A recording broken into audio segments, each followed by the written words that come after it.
பால்மை TV YouTube channel viewers அனைவருக்கும் வணக்கம். இன்னைக்கு நம்ம சேனல்ல என்ன பார்க்க போறோம்னா சினிமா ரிவ்யூ தான் பார்க்க போறோம்.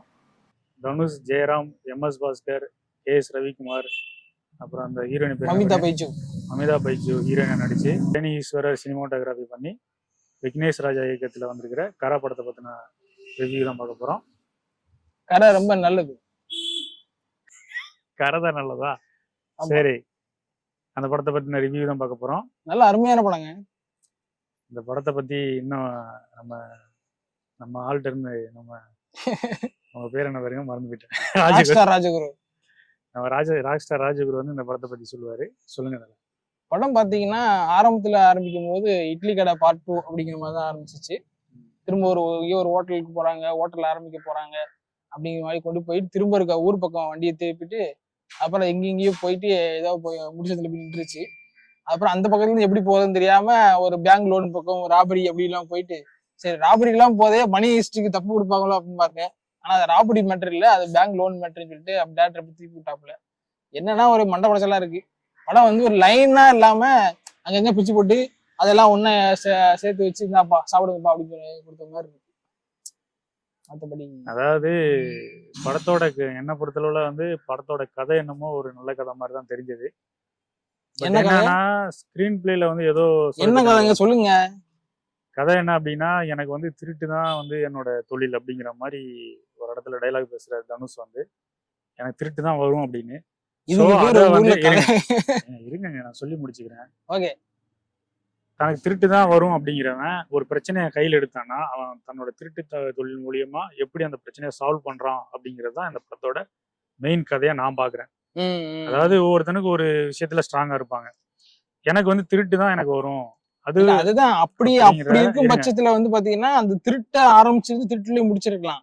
இவங்க என்னன்னா அதுக்குள்ள லோன் அதுதான் என்ன அப்படின்னா, இதுல வந்து என்ன அப்படின்னா தனுஷோட கேரக்டரை வந்து சரியா வடிவமைக்கல அப்படிங்கிறது தான் என்னோட இந்த மாதிரியான கதைக்கு வந்து எப்படின்னா, இல்ல பேட் கேரக்டர் தான், இல்ல பேட் கேரக்டரா நல்ல கேரக்டரா அப்படிங்கிறத விட்டுட்டு இவன் வந்து புத்திசாலியா இல்ல முட்டாளா அப்படிங்கிறத நம்மளால ஜட்ஜ்மெண்டே பண்ண முடியல. இப்ப எப்படின்னா வந்து புத்திசாலித்தனமா சில நேரத்துல காட்டுற மாதிரி இருக்கு, திடீர்னு பார்த்தா எல்லாரும் முன்னாடி மாட்டிக்கிறாப்ல, எல்லாரும் கைங்களவும் மாட்டிக்கிறாப்ல. படத்துல ஆரம்பிச்சு மாட்டிக்கிறாங்க. அப்படிங்கிறப்ப வந்து ஒரு அவரோட கேரக்டர் தான் என்ன, அவர் வந்து ஒரு புத்திசாலித்தனமா தப்பிக்கிற கேரக்டரா இல்ல வந்து முட்டாளா, ஒண்ணுமே அதுல வந்து ஒரு சரியான ஒரு இதே காட்டல. அதுல கிளைமேக்ஸ் மட்டும் ரொம்ப நல்லவருங்க. மத்தபடி அது வந்து ஹீரோனாலே கிளைமேக்ஸ் வந்துட்டாலே நல்லவரா தான் ஆயிடுவாங்க. இப்போ நம்ம வந்து நிறைய பார்த்துருக்கோம். ஒரு ஜென்டில்மேனா இருக்கட்டும், தானா சேர்ந்த கூட்டம், இது மாதிரி நிறைய படங்கள் வந்து இது மாதிரி வந்திருக்கு. ஆனா முக்கியமான ஒரு பாயிண்ட் சொல்லி ஆகணும். இது வந்து போர் தொழில் பண்ண டேரக்டர் பண்ண படம் மாதிரி தெரியல. அது என்னமோ தெரியல. ஃபர்ஸ்ட் படம் எல்லாம் நல்லா பண்றாங்க, செகண்ட் படம் பார்த்தா ஏதோ ஒரு மாதிரி சொதப்பல் மாதிரி போயிருது. யாரு காரணம் தெரியல. எனக்கு வந்து என்னோட ஒப்பீனியன் என்ன அப்படின்னு பாத்தீங்கன்னா, இது வந்து அந்த மாதிரியான டேரக்டருக்குரிய கதை கிடையாது. இப்ப எப்படின்னா வந்து போர் தொழில் படம் பாத்தீங்கன்னா ஒரு சைக்கோ த்ரில்லர் படம். சோ அந்த கதை வந்து அவருக்கு வந்து ஒரு சூட்டபிளா இருந்தது ஸ்கிரீன் பிளே அமைக்கிறதுக்கு. ஸோ இந்த கதை வந்து டோட்டலா டிஃப்ரெண்டான கதை. இது வந்து ஒரு சைக்கோ த்ரில்லர் கதை கிடையாது. அப்படிங்கிறப்ப இதுல சஸ்பென்ஸ் த்ரில்லர் நான் வச்சே ஆகணும். என்னோட வந்து பாணி, என்னோட ஸ்டைல் என்ன அப்படின்னு கேட்டீங்கன்னா சஸ்பென்ஸ் த்ரில்லர் தான். அதுக்காண்டி நான் வந்து சீன்ஸ் வைக்கிறேன் அப்படின்னா கண்டிப்பா இதுல ஒர்க் அவுட்டே ஆகாது. இந்த கதைக்கு இந்த படத்துக்கு என்ன தேவையோ அதை தான் நீங்க வந்து இன்ட்ரெஸ்டிங்கா வைக்கணும். ஏன்னா படம் ஆரம்பிச்சு உங்களுக்கு வந்து திடீர்னு ஆந்திரா போறாங்க. ஆந்திரா போனதுக்கு அப்புறம் சரி அங்க இருந்து அது அந்த எனக்கு திருட்டு தான் வரும்ன்றவன் ஒரு 6 மாசம் போய் ஒரு ஹோட்டல் கடையில வேலை பாக்குறான். திருட்டு தான் வருன்றவன் போய் எதுக்கு ஹோட்டல் கடையில வேலை பாக்குறான்? அவன் அங்க போய் திருடதான் செய்யணும் அப்படிங்கிறது தான் ஒரு இதா வரணும். ஸோ அதை தாண்டி வந்து அங்க போயிட்டு ஒரு ஒழுகுற வீட்டுல போய் இருக்கிறாப்புல, அதாவது மழை பெஞ்சா ரொம்ப ஃபீல் பண்றாரு, நான் மாற போற மாதிரி போறாரு. அவர் வந்து ஒரு குடும்பஸ்தனா இருக்கிறாரா, ஒரு வறுமையின் காரணமால திருடுறாரா அப்படின்னு கொஞ்ச நேரத்துல புரியவே இல்லை. ஒரு சில பேர் வறுமைக்காக திடீர்னு திருடுவாங்க. அப்படி திருடுறவங்க வந்து கண்டிப்பா மாட்டிக்குவாங்க. ஏன்னா சந்தர்ப்ப சூழ்நிலையில திருடுனேன், அவங்களுக்கு வந்து ப்ரொஃபஷனல் திருட்டு கிடையாது. ஆனா வந்து தனுஷ் என்ன சொல்றாப்புலன்னா எனக்கு திருட்டு தான் வரும் அப்படின்றப்ப அவன் மாட்டிக்கிறதுக்கான பாசிபிள் ரொம்ப கம்மி. கைங்களும் மாட்டிக்கவே மாட்டாங்க எப்பயுமே. ஸோ அவங்க வந்து திருடுறதுக்கான எல்லா யுக்தியும் அவங்களுக்கு தெரியும். யார் எங்க வருவா, என்ன பண்ணலாம், நம்மளால திருடாம எல்லா நேரத்தையும் மாட்டிக்கிறாப்புல, போற இடத்துல எல்லாம் போய் மாட்டிக்கிறாரு. அப்படி ப்ரொஃபஷனலா திருட்டு தான் எனக்கு வரும், அதுதான் என்னோட ஸ்கில் அப்படின்றவன் எப்படி போய் மாட்டிக்குவான். ஏதோ ஒரு இடத்துல மாட்டிக்குவான், 2 இடத்துல மாட்டிக்குவான், எல்லா இடத்துலயும் போய் மாட்டிக்க மாட்டான். கண்டிப்பா. அதனால வந்து சரியான ஒரு கேரக்டர் டிசைனே இல்ல இந்த படத்துல. அதுதான் இதுல இருக்கிற பெரிய ஓட்டை. மத்தபடி கதை நல்லவரா கெட்டவரா அப்படிங்கிறது டிஃபைன் பண்ணல. அப்புறம் அவர் உண்மையிலேயே திருடுற மாதிரி கேட்டா இல்ல வந்து திருட வேணாம் நான் வந்து நல்லவன் அப்படிங்கிற மாதிரி கேட்டாரு தெரியல. இவர் வந்து இப்பதான் கத்துக்கிறாரான்னு குழப்பத்திலேயே கொண்டு போயிட்டு கடைசியில ஒரு சென்டிமெண்டா கொண்டு போயிட்டு என்னமோ விவசாயம் அந்த பக்கம் எல்லாம் கொண்டு போயிட்டு குழப்பி அடிச்சுட்டாரு. ஒரு போலீஸ் வந்து அடிக்கடி கருசாமி வேற வந்துருவாப்புல குறுக்க. யாரு? கருசாமி. அது வந்து தனுஷ் வந்து இப்ப சமீப காலமா பாத்தீங்கன்னா அவரோட குலதெய்வத்து மேல ரொம்ப பக்தியா இருக்கு அப்படின்னு நினைக்கிறேன். அவரோட எல்லா படத்துலயும் வந்து கருப்பசாமியை காட்டிடுறாரு. இட்லி கடையிலயுமே அந்த மாதிரி சென்டிமெண்டா வச்சு இது பண்ணாங்க. ஸோ வந்து பாதி இட்லி கடை மாதிரி இருக்கு, அதே மாதிரி தானா சேர்ந்த கூட்டம் மாதிரி இருக்கு. எனக்கு என்னன்னா இது வந்து தனுஷ் யூனிவர்ஸ் அந்த சொல்லுவாங்க யூனிவர்ஸ் தனுஷ் யூனிவர்ஸ் நினைக்கிறேன். முதல்ல வந்து அவர் டெலிவரி பாயா இருந்தார். அதன் பின்பு வந்து அப்பா வச்ச கடையை எடுத்து நடத்தினார். அதுக்கப்புறம் சொந்தமா கடை எடுத்து வைக்க போறீங்க சமயத்துல பார்த்தா நிறைய பிரச்சனைகள் வருது. அந்த பிரச்சனைகள் எப்படி ஃபேஸ் பண்ணிட்டார். அடுத்து வந்து சொந்தமா கடை வைப்பாரு நினைக்கிறேன். ரெஸ்டாரண்ட் ஒண்ணு வைப்பாரு. ஆமா ரெஸ்டாரண்ட் வச்சு எப்படி வாழ்க்கையில முன்னுக்கு வர்றாரு அப்படிங்கிற மாதிரி கதை இருக்கும். கிரிட்டெல்லாம் விட்டுட்டு ரெஸ்டாரண்ட் வச்சு எப்படி முன்னுக்கு வந்தாரு. இந்த படம் ஆரம்பிக்கும் போது பாத்தீங்கன்னா அவர் வந்து இங்க ஆந்திரா போயிட்டு ஒரு ஹோட்டல் வைக்கணும் ஆசைப்படுவாப்புல. அதுக்கு பேங்க் லோன் கொடுக்க மாட்டாங்க. அதுக்காக சொந்த ஊருக்கு வருவாரு. அங்க வர பிரச்சனைகள் தான் அந்த படத்தோட கதையே. ஆந்திரா மிஸ் மாதிரி தமிழ்நாடு ஆரம்பிக்க போறாரு. பார்ட் 2ல பாத்தீங்கன்னா அடுத்து வர படத்துல பாத்தீங்கன்னா கண்டிப்பா ஹோட்டல் ஆரம்பிச்சிருவாரு, ஜெயிச்சிருவாரு. ஸோ நான் வந்து இந்த படத்துல வந்து ரொம்ப ஏமாற்றம் அடைஞ்சது என்ன அப்படின்னு பார்த்தீங்கன்னா ஒரு லக்கி பாஸ்கர்ன்ற ஒரு படம் பார்த்தீங்கன்னா செம்ம இன்ட்ரெஸ்டிங்காக இருக்கும். ஸோ பேங்கை பற்றி நம்மளுக்கு பெருசாக தெரியாது, அதுக்குள்ள என்ன நடக்குது என்ன டாக்குமெண்ட் எதுவுமே தெரியாது. இருந்தாலும் நம்மளுக்கு இன்ட்ரெஸ்டிங்காக போகிறதுக்கான என்னென்ன சீன்ஸ் வைக்க முடியுமோ அந்த சீன்ஸ் எல்லாம் வச்சு அழகா படம் கிளைமேக்ஸ் வரைக்கும் போகிறது. எப்பயுமே ஒரு படங்கன்னு பார்க்க போறோம், டைம் ஸ்பெண்ட் பண்ணி ஒரு தேட்டர்ல போய் படம் பார்க்க போறோம்னா நம்மள வந்து என்னன்னா ஒரு பிளசண்டா நம்மள வந்து ஜெயிக்கிற மாதிரி காமிச்சா பரவாயில்ல. எல்லாமே தோக்குற மாதிரியே கொண்டு போய் பாக்குற கொண்டு போய் வெக்ஸாற மாதிரி இல்ல, எல்லாத்தையும் மாட்டிக்கிறாப்புல அப்படின்னு சொல்லிட்டு. அதான் எல்லாத்துலயும் மாட்டிக்கிறாப்புல. ரெண்டாவது அவர் புத்திசாலித்தனமா எதுவுமே பண்ணல, எல்லாமே பிளாட்டா இருக்கு, முட்டாள்தனமா இருக்கு, தெருவுல போறவன் பண்ற மாதிரி இருக்கு. ஒரு அதாவது நம்ம யூகிக்காத சில விஷயத்தெல்லாம் பேங்க்ல போய் கொள்ளடிக்க போறாங்க. அப்போ இங்க ஒரு பெரிய கதை ஒண்ணு பாக்குறாங்க. இதுக்கு முன்னாடி பார்த்ததே இல்லை.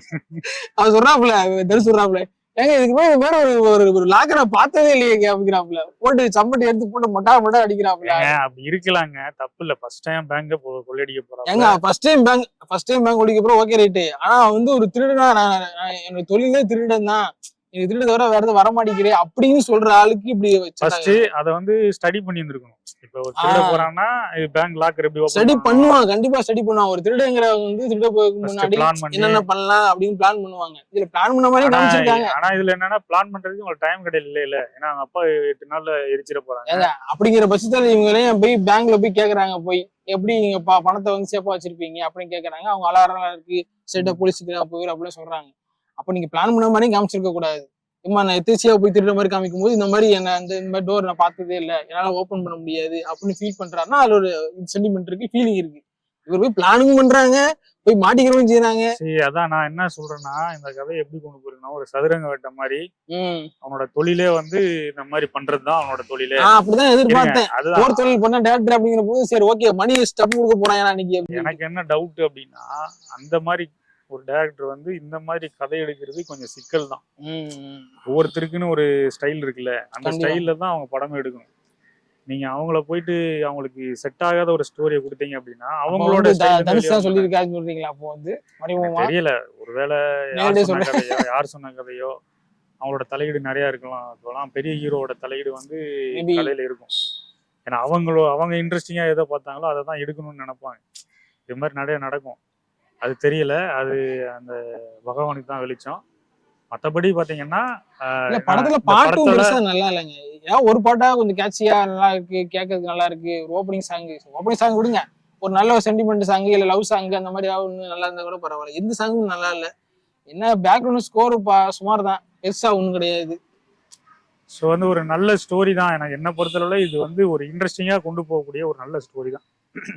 நல்ல கதை கருன்னு சொல்லுங்க. நல்ல கதை கரு, ஆனா நல்ல கதை இல்லை, ஒரு சுமாரான கதை. அப்புறம் வந்து ஸ்கிரீன் பிளே சுமாரா தான் இருக்கு. அதான் இப்ப வந்து ஒரு திருடங்கிட்ட ஒரு பிரச்சனை வருது, அவன் தன்னோட திருட்டு தொழில் மூலியமா எப்படி சரி பண்ணா அப்படிங்கிறது தான் நான் இந்த கதையை புரிஞ்சுக்கிறேன். இப்ப இந்த வீடியோ பார்க்கறதெல்லாம் நினைப்பீங்க நீங்க எல்லாம் கதை நல்லா எடுத்துருவீங்களா அப்படின்னு கேட்பீங்க. நாங்க கதை எடுத்துருவீங்களாங்கிறதெல்லாம் அது பக்கம் இருக்கட்டும். ஒரு ஆடியன்ஸா படம் பார்க்கும்போது நமக்கு ஒன்று தோணுமா இல்லையா, இதெல்லாம் வந்து குறைகள் நிறைகள், அதுதான் நாங்க சொல்றோம். அவ்வளவுதான். அது நீங்க அப்படிலாம் சொல்லணும்னு அவசியம் இல்ல. அதெல்லாம் சொல்லலாங்க, அவங்க எக்ஸ்பிளனேஷன் கொடுத்துருவோம். அப்புறம் படம் வந்து என்னன்னா வந்து நல்லா இல்லைன்னா நல்லா இல்லதான் எல்லாருக்கும். அவ்வளவுதான், நல்லா இல்ல நல்லா இருக்குன்னா எல்லாருக்கும் நல்லா இருக்குதான். ஓகேங்களா? இது வந்து நம்ம நீ நல்ல கதை வச்சிருக்கியா, நீ பெரிய ஒரு ஹோட்டலுக்கு சாப்பிட போறோம், சாப்பாட்டுல உப்பு கூடிருச்சு, நீ என்ன உனக்கு சமைக்க தெரியுமா நான் கேட்போம்.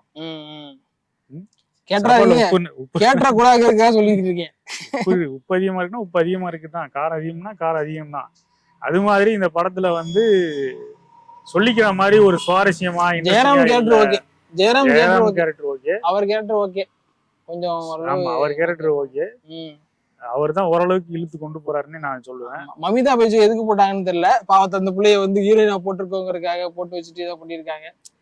அதான் ஏங்க ஹீரோயின் இல்லைன்னா நீங்க படம் பாப்பீங்களாங்க? ஏதோ அழுகிறதுக்கும் ஒரு சென்டிமெண்ட்டுக்கு ஒண்ணு வேணும், ரொமான்ஸுக்கு ஒண்ணு, அதுக்கு தாங்க தமிழ் சினிமால ஹீரோயின் வச்சிருக்காங்க. ரொமான்ஸ் சென்டிமெண்ட் பெருசா இல்ல, ஒண்ணும் இல்லைங்க. அப்பா சென்டிமெண்ட் தான் இருக்கு, அப்பா சென்டிமெண்ட், ஃபேமிலி, இந்த மாதிரி விவசாய இட்லி கடையில என்ன நடந்துச்சு அதுதான் இதுல. ஸோ வந்து கிட்டத்தட்ட இட்லி கடை பார்ட் 2ன்னு வச்சுக்கோங்களேன். ஸோ வந்து பாத்தீங்கன்னா மொத்தத்துல அந்த படம் வந்து ஒரு ஆவரேஜ் ஃபிலிம் தான். அந்த படத்துல நிறைய வீக்னஸ் இருக்கு. கதை எதை நோக்கி போகுதுன்னே சில நேரத்துல குழப்பமே வருது. செகண்டரி எனக்கு என்ன பெரிய லாஜிக் இடிக்குதுன்னா, முதல்லயே பெரிய ஒரு திருட்டுல வந்து மாட்டிக்கிட்டு தப்பிச்சிருக்காப்ல. அதுல வந்து ஒரு போலீஸ் ஆபீசருக்கு இவருக்கு பெரிய ஈகோ பிரச்சனை இருக்கு. அதுக்காண்டிதான் பிடிக்கிறதுக்கு தனுஷை பிடிக்கிறதுக்கே வர்றாப்ல. ஆனா அவர் வந்து மன்னிச்சு விட்டு போற மாதிரி காட்டியிருக்கிறாங்க. அதெல்லாம் கொஞ்சம் நெருடலா தான் இருக்கு. ஏன்னா பழைய கேஸ் பெண்டிங்ல இருக்கு. ஈகோ பிரச்சனைங்க பெண்டிங்ல இருக்கு, விடுங்க கேஸ். அவனுக்கு ஒரு ஈகோ பிரச்சனை இல்ல. அவன் கஸ்டடியில இருந்தவன் தான் தப்பிச்சு போயிட்டான். அவன் வந்து ப்ரொமோஷன் ஆகணும், நல்ல பேர் எடுக்கணும்னு நினைச்ச இடத்துல தப்பிச்சு போயிட்டான். அந்த ஈகோ பிரச்சனையில தான் டிரான்ஸ்பரே ஆகி வருவாப்ல. கதையே மாட்டிக்கிற மாதிரியே போதுங்க. பார்த்தாலும் எல்லாமே மாட்டிக்கிற மாதிரியே போனா எப்படிங்க? அது இன்ட்ரெஸ்டிங்கா போறதுன்றதுக்காக அப்படி பண்ணிக்கிறாங்க. மாட்டிக்கிற மாதிரியே போனா அது என்ன பண்ணுங்க, மாட்டிக்கிற மாதிரி போயிட்டு அப்படி எப்படி தப்பிக்கிறாங்கிறதா கதையே. அதுதான் உண்மையான அப்படி யோசிச்சு கொண்டு வருவாங்க கதையை. வந்து இவங்க மாட்டிக்கிற மாதிரி கொண்டு போயிட்டு அப்படியே விட்டாங்க. இன்னொரு விஷயம் என்ன தெரியுங்களா, பீரியட் மூவி என்ன அப்படின்னா, ஏதோ ஒரு 1985லயோ 80லயோ நடக்கிற மாதிரி கதையை காட்டிக்கிறாங்க. அது ஏன் காட்டிக்கிறாங்கன்னா, இப்ப உள்ள மாதிரி காட்டிட்டோம்னா செல்போன் இருக்கு, சிசிடிவி கேமரா இருக்கு, ஈஸியா மாட்டிக்குவாங்க, டெக்னாலஜி இருக்கு, அதனால ஈஸியா மாட்டிக்குவாங்கன்ட்டு, அதனால ஸ்கிரீன் பிளே வந்து சரியா வடிவமைக்க முடியாதுன்ட்டு அந்த காலத்துல நடந்த கதை மாதிரி காட்டிட்டா, டெக்னாலஜி கிடையாது, அதனால திருட வந்து டக்கு டக்குன்னு திருடிட்டு எஸ்கேப் ஆகிறதுக்கு ஈஸியா இருக்கும், ஆனா டக்குன்னு வந்து கண்டுபிடிக்க முடியாது அப்படிங்கிறதுக்காண்டி அவங்க ஸ்கிரீன் பிளே கதை பண்றதுக்கு ஈஸியா இருக்குங்கிறதுக்காக மாத்திட்டாங்க போல. அப்படிதான் நான் நினைக்கிறேன். என்னோட ஒப்பீனியன். இதே கதை இப்பயும் நடக்குது. இந்த மாதிரி விவசாய லோனு தள்ளுபடி ஆகாம சூசைட் பண்ணிக்கிறோம் எத்தனை பேர் இருக்கிறோம். கவர்மெண்டே வந்து தள்ளுபடி பண்றேன்னு ஆட்சிக்கு வர்றாங்க, கடைசியில இதுல ஒரு சீன் வரும் பாருங்க, தேவரமனம் படத்துல ஷூட்டிங் ஸ்பாட்ல நம்மால அதுக்காக வர்ற பணத்தை ஆட்டை போடுற மாதிரி சீனு. அது ஒரு சீன் நல்லா இருந்துச்சுங்க. ஆனா கமல் உள்ள வருவாருன்னு பார்த்தேன். ஏன்னா தேவரமன சீன்ல எப்படி கமல் கடைசியில கிளைமேக்ஸ் அருவா தூக்கிட்டு வருவாரு பாத்தீங்களா?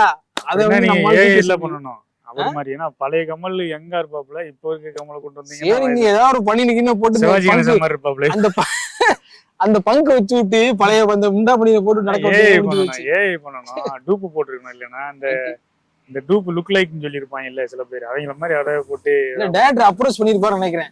இந்த மாதிரி அந்த சீன்ல தேவர்மகன் ஷூட்டிங் ஸ்பாட்ல நடக்கிற மாதிரி சீன் இருக்கு சார், நீங்க வந்து பண்ணீங்களா அப்ரோச் பண்ணிருக்கலாம். மேபி அதுக்கு ஃபெயிலியர் கூட ஆயிருக்கலாம். அப்ப உள்ள கெட்டப் இப்படிங்க என்னங்க நீங்க பேசுறீங்க? லாஜிக் பண்ணலாங்க. என்னங்க நீங்க ரஜினிகாந்த் இப்ப பண்ணலையாங்க? அப்புறம் என்னங்க உடம்பு மூஞ்சி மட்டும் தாங்க ரஜினிகாந்த் மாதிரி இருந்துச்சு பழசு. உடம்பு ஒரு லாங் ஷாட் காமிங்க, அப்படி அந்த பக்கம் பாசிங்ல போறாரு கமல் அப்படின்னு சொல்லிட்டு முடிஞ்சு வச்சு. அவசியமாங்க. என்னன்னா நல்லா இருந்துச்சு அந்த சீனு, அருமையா இருந்துச்சுங்க சீனு. அதை பாக்கலாங்க. அதான் மெயின் ஸ்டோரி மெயின் இதுலயே விட்டாங்க, மெயின்ல கொண்டு விட்டாங்க, சைட்ல வந்து நல்லா வச்சிருக்காங்க, அவ்வளவுதான். ஸோ வந்து என்ன பொறுத்தளவு ஒரு ஆவரேஜ் ஃபிலிம் தான். அப்படி நீங்க இந்த படத்தை பார்க்கணும்னு நினைச்சீங்கன்னா தியேட்டர்ல போய் பாருங்க. டவுன்லோட் பண்ணிலாம் பார்க்காதீங்க, ப்ரொடியூசர் அழிச்சிடாதீங்க. நீங்க தியேட்டர்ல போய் இந்த படத்தை போய் பாருங்க. இல்ல பாக்கலாம், நம்ம சொல்றத வச்சுதான் நாங்க படத்தை வந்து பார்க்க முடியாது. இல்ல நீங்க போய் படம் பார்த்துட்டு உங்களுக்கு என்ன தோணுது அப்படி ஒரு ஒன் டைம் வாட்சபிள் மூவி தான் இது. ஒரு ஆவரேஜா இருக்கு படம். ஸோ வந்து எங்களோட கருத்து தான் நாங்க சொல்லிக்கிறோம் மொழிய, ஒவ்வொருத்தருக்கு மாறுபடும். ஆமா. ஸோ வந்து நீங்க படம் பார்க்கணும்னு ஆசைப்படுறவங்க தியேட்டர்ல போய். இப்ப எங்களோட கருத்து எதுக்குன்னா, இப்போ மைண்ட் செட் பண்ணிட்டு நீங்க படம் பார்க்க போயிருவீங்களா, அப்போ உங்களுக்கு வந்து ஒரு ஏமாற்றம் இருக்காது.